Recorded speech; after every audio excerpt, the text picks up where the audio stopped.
Adobe ফটোশপের তৃতীয় পর্বে সবাইকে স্বাগত। আমি বিগত দুটি পর্বে আমি দেখিয়েছিলাম যে কিভাবে পিকচার সেভ দিতে হয়, আবার প্রথম পর্বে সেটি দেখিয়েছিলাম, আর দ্বিতীয়ত পর্বে দেখিয়েছিলাম যে কিভাবে ব্যাকগ্রাউন্ড চেঞ্জ করতে হয়। তো আজকের পর্বে আমি আপনাদেরকে দেখাবো আহ, কিভাবে আমরা রিটাচের কাজ করব, যেটাকে বাংলায় বলে যে স্কিন বা ফেস বা মুখের যে আবরণগুলো আছে সেগুলোকে আমরা দূর করব। সেটা কিভাবে করব, আজকের টিউটোরিয়ালটি মূলত এই নিয়ে সাজিয়েছি। তো চলুন বন্ধুরা, প্রথমে আমি গত পর্বে দেখেছিলাম ব্যাকগ্রাউন্ড চেঞ্জ, তো আমি এই ব্যাকগ্রাউন্ডটা আবারও চেঞ্জ করতেছি। তো আজকে আমি ম্যাজিক টুল দিয়ে ডাইরেক্ট সিলেক্ট করে নিলাম, নেওয়ার পরে কন্ট্রোল অল্টার ডিলেট ফেদার নিলাম। যেহেতু এটা বাইরের ব্যাকগ্রাউন্ড, সেক্ষেত্রে আমি 1.5 দেব, সরি 5। এটার আমি ব্যাকগ্রাউন্ডের কালারটা একটু মসৃণ নিতে চাচ্ছি।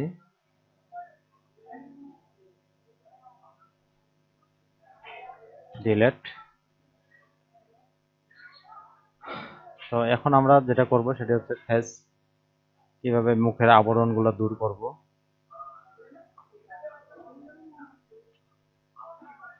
প্রথমে পিকচারটাকে আমি বড় করে নিলাম। এখন আমি ম্যাজিক টুল দিয়ে সিলেক্ট করে নেব।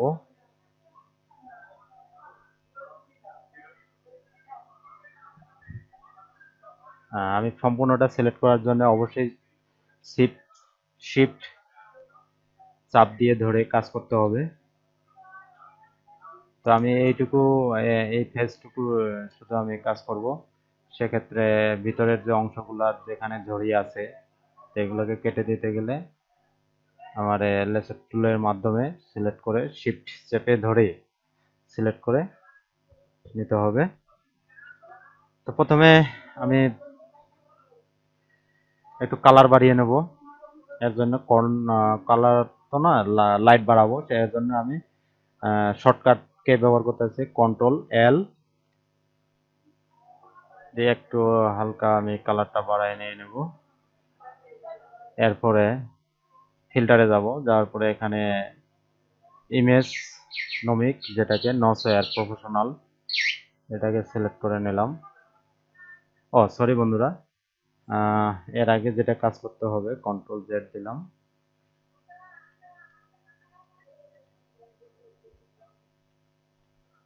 এটাকে আমি যেটা করব আর কি, সেটা হচ্ছে প্রথমে যেটা করতে হবে ফেদার নিতে হবে। তো আমি শর্টকাট নিয়ে নিলাম, কন্ট্রোল অল্টার ডিলেট ফেদার। এখানে আমি 17 দিলাম। এরপরে লাইট বাড়াবো, কন্ট্রোল এল।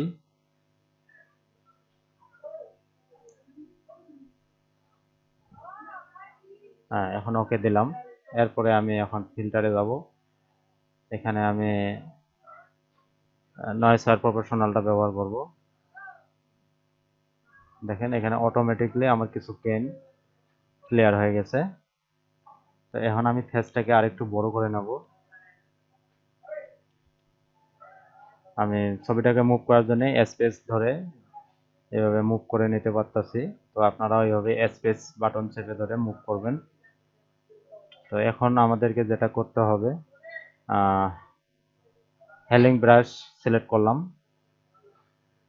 এখান থেকে অল্টার চেপে ধরে আমি যেখান থেকে কালার নেব ঠিক সেই জায়গাটাকে কাটছর রেখে অল্টার চেপে মাউস বাটনের রাইট বাটন চেপে সিলেক্ট করে নিতে হবে। নেওয়ার পরে আমি যেখানে যেখানে আমার দেওয়ার দরকার, আবরণগুলো দূর করার দরকার, ঠিক এইভাবে কাজ করতে হবে। এটাকে যদি মনে করেন যে বড় করার দরকার, এভাবে বড় করবেন। যদি মনে করেন ছোট করে কাজ করবেন, ছোট করবেন। তো এটাকে সবসময় ছোট করেই কাজ করাটাই বেটার। তো এইভাবে আমি আবরণগুলো সিলেক্ট করে নিয়ে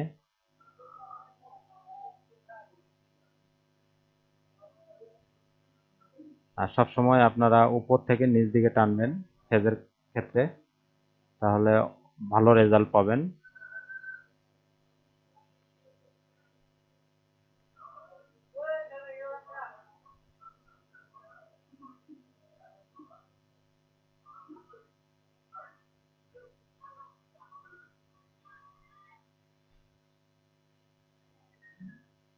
চোখের কোণের কালো দাগগুলা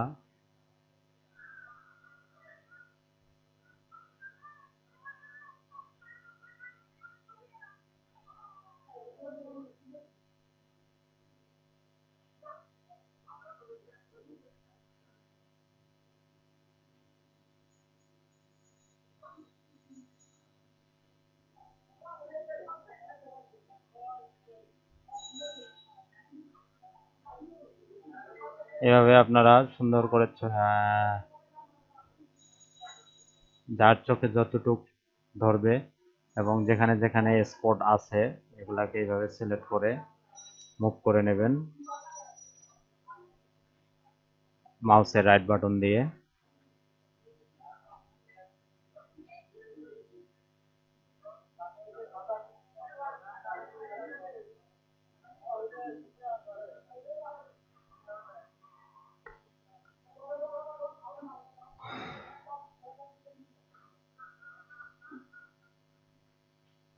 এরপরে যেটা করতে হবে, এরপরে আমি ব্রাশ টুলটা সিলেক্ট করব।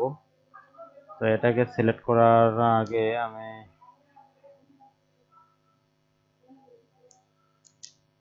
রেস্ট করে নিই।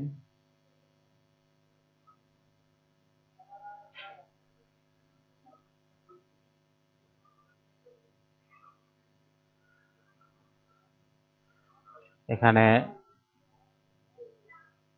20-24 করে নেবেন। এখন যেখান থেকে কালার নেবেন ঠিক সেই জায়গাটাতে সিলেক্ট করে নেবেন। এটা আপনারা আহ, এই যে এই টুলের মাধ্যমেও নিতে পারেন অথবা অল্টার শেপে সিলেক্ট করে নিতে পারেন। তো আমি এখান থেকে সিলেক্ট করলাম, এখানকার কালারটা নেব, সিলেক্ট করলাম, দেখেন এখানে অটোমেটিকলি কালার হয়ে গেছে। এরপরে আমি ব্রাশ আবার সিলেক্ট করলাম, এখন এটাকে একটু বড় করব। আমি এটাকে বড় করার জন্য সেকেন্ড ব্র্যাকেট ব্যবহার করলাম অথবা রাইট বাটন চাপে এইভাবে করতে পারেন, লেফট বাটন চেপে। তো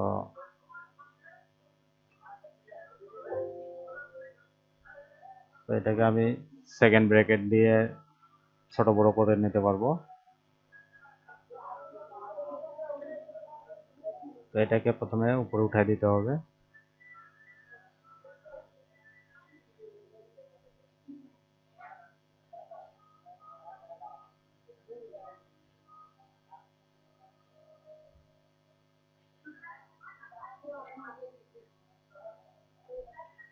অল্টার ধরে কালার পাশাপাশি কালার নেওয়ার চেষ্টা করবেন।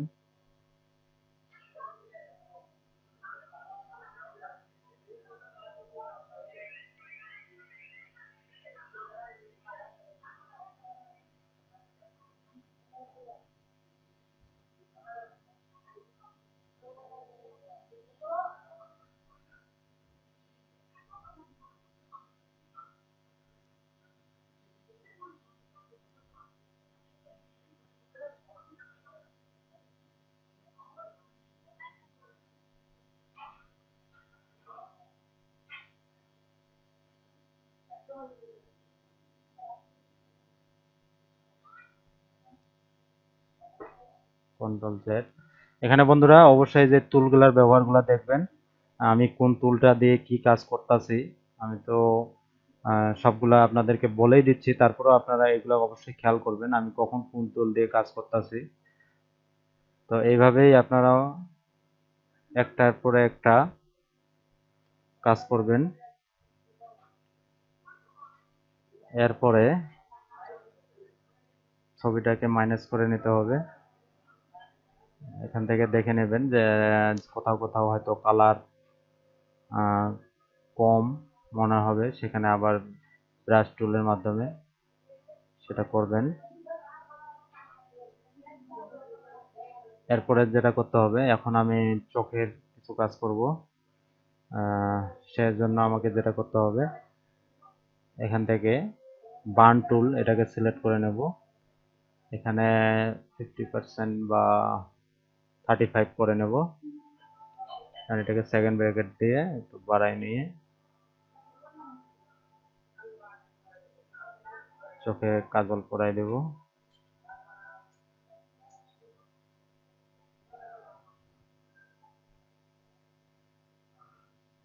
এরপরে চুলে কালার দেব।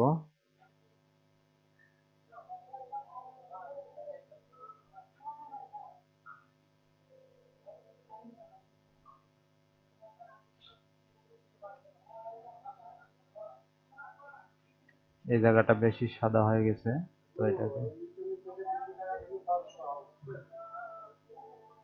ওদিকে যান।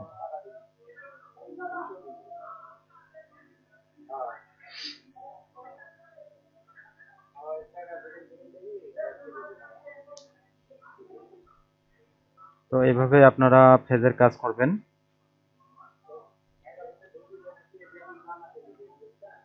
মূলত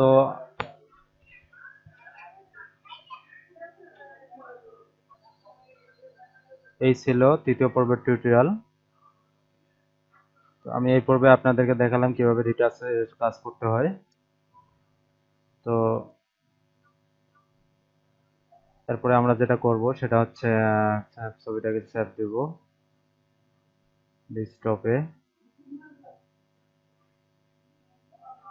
জেপিজি অবশ্যই আমরা জেপিজি ফাইল করে সেভ দেব। আর যদি পুনরায় আমরা এটাকে আবার কাজ করতে চাই, সেক্ষেত্রে পিডিএফ অথবা পিএসডি ফাইলে আপনারা সেভ দেবেন। তো আমি জেপিজি দিয়ে দিলাম।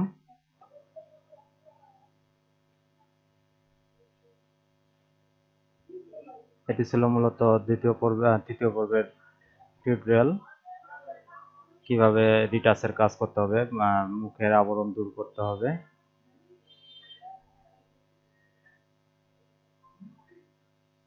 তো বন্ধুরা, যদি আমার ভিডিওটি ভালো লেগে থাকে অবশ্যই আমার চ্যানেলে সাবস্ক্রাইব দিবেন, আর লাইক করবেন, কমেন্ট করবেন। নতুন নতুন ভিডিওগুলো পাওয়ার জন্য অবশ্যই নোটিফিকেশন অন করে রাখবেন। তো ভালো থাকবেন সবাই, ধন্যবাদ সবাইকে।